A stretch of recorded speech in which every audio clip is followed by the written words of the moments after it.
Nakilala na ang katapo sa New People's Army o kon NPA nga napatay sa engkwentro sa may Sitio Naatip, Barangay Lahug, Tapaz, Capiz. Ini ang ginkilala kay Christine Mae Candado Capaducio sa Sitio Talibong, Barangay Carara-an Leon, Iloilo, ika-anom sa mag-uulutod.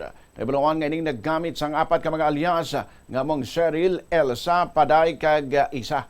Ang Iloilo sa napatay, isa ka chairperson sang grupo nga paghugpong sa mga mangunguma sa panay kag gimaras o kon pamanggas.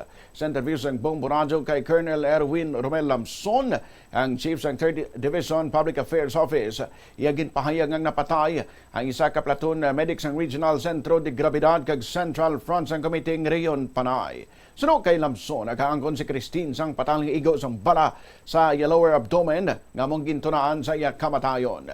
Isa man inika revolutionary married apang separado na subong bangod nga nagsungka ang iya anay bana sa kapulisan. Sa subong ginaprepara na ang bangkay ni Christina good nga mahatag na ini sa iya pamilya sa Banwa sang Leon. So, from the encounter last 13 September at 1:15 in the afternoon, klaro sa atin yon. We are confirming na nagkaroon nga ng encounter, 61st IB with KR Panay, or at least yung remnants ng CF, yung Central Front at saka RSDG. So after the smoke has cleared, there was one na unidentified sa una. Then reveal na babae pala ito.